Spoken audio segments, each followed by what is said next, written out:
এখন ছেলে মেয়ের ঘরে নাতি নাতনি দেখে পৃথিবী থেকে বিদায় নিলে আর কোনো অপূর্ণ ইচ্ছা থাকবে না। পূর্ণ তৃপ্তি নিয়ে বিদায় নেবেন পৃথিবী থেকে। ওনার হাজবেন্ড ছেলে শুধু শুধু ওনার পিছনে এত এত টাকা খরচ করছে। উনি তো জানেন খুব বেশি সময় নেই ওনার জীবনে, তাই তো তাড়াহুড়ো করে ছোট মেয়েটাকেই বিয়ে দিয়ে দিল। আকাশের ব্যাপারে সব খোঁজ খবর নিয়েই সম্পর্ক করতে এগিয়েছেন। আকাশ যেমন ভালো ছেলে, তেমন আকাশের ফ্যামিলিও ভালো। উনি জানেন আকাশের ফ্যামিলি ওনার আদরের মেয়েটাকে যত্ন করেই রাখবে। আয়েশা খানমের কথা আর ওনার অবস্থা বিবেচনা করে রিশাদ আর রাহার বাবা রেজওয়ান মাহবুব ও রাহার বিয়ে দিতে রাজি হয়েছে। না হলে এত ছোট রাহাকে তারা কখনোই বিয়ে দিত না। তারা তো জানেন রাহা কেমন মেয়ে, এক গ্লাস পানি ঢেলে পর্যন্ত খায় না রাহা। ওর সব কাজ মেয়েটার বাড়ির সবাই করে দেয়। রাহার কাজ সারাদিন বাড়িতে দৌড়াদৌড়ি করা আর অকাজ করা। আকাশের বাবা মা রাহার ব্যাপারে সবই জানেন। রাহা কেমন ছটফটে চঞ্চল দুরন্ত একটা মেয়ে। রাহাকে ওনার বেশ মনে ধরেছিল, তাই তো আর দ্বিমত পোষণ করেনি।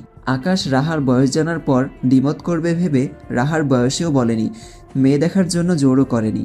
বয়সের সাথে সাথে রাহাও চেঞ্জ হয়ে যাবে এই আশায় ছোট রাহাকেই ছেলের বউ করে নিয়ে এসেছেন। রিশাদের কথার আগামাথা কিছুই বুঝতে পারে না আকাশ, তাই তো তাকিয়ে আছে শাশুড়ি আর রিশাদের দিকে। কিছু জিজ্ঞেস করবে সেটাও করে না, শাশুড়ির দিকে ভালোভাবে তাকায়। দেখে অসুস্থ মনে হচ্ছে না, একদম সুস্থ স্বাভাবিক মানুষের মতোই লাগছে। কি হয়েছে ওনার? বড় ধরনের কোনো অসুখ হয়েছে কি? আকাশ ঠিক করে পরে ওর বাবা নয়তো রিশাদের কাছে জিজ্ঞেস করবে কি হয়েছে শাশুড়ি মায়ের। খাওয়া শেষ হওয়ার আগেই বাড়ির ভেতরে প্রবেশ করে রাহার বাবা রেজওয়ান মাহবুব। ভেতরে প্রবেশ করতে করতেই হাসি মুখে সালাম দেন মেয়ের শ্বশুরকে। আমজাদ শেখও হাসি মুখেই সালামের জবাব নেন। সোফা থেকে দাঁড়িয়ে কোলাকুলি করে কুশল বিনিময় করেন দুজন। বেআই মশাই, আপনি 5 মিনিট বসুন, আমি চেঞ্জ করে আসছি। আচ্ছা আসুন।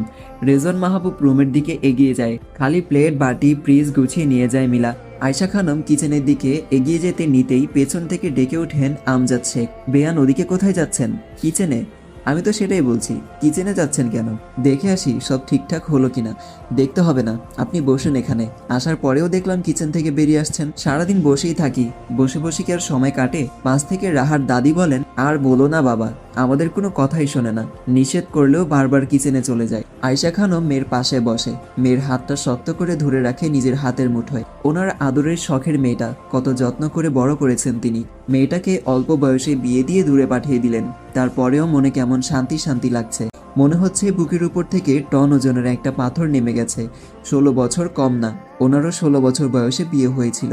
তবে ওনার মেয়েটা ওনার মতো হয়নি। ছটফটে চঞ্চল দুরন্ত হলেও বুদ্ধি নেই ছটাক খানিকও। যা বুদ্ধি আছে সব অকাজের, তবুও সকলের চোখের মণি। দুপুরের খাওয়া দাওয়া সেরে সোফায় বসে গল্পে জুড়ে বসেছেন আমজাদ শেখ আর রেজওয়ান মাহবুব।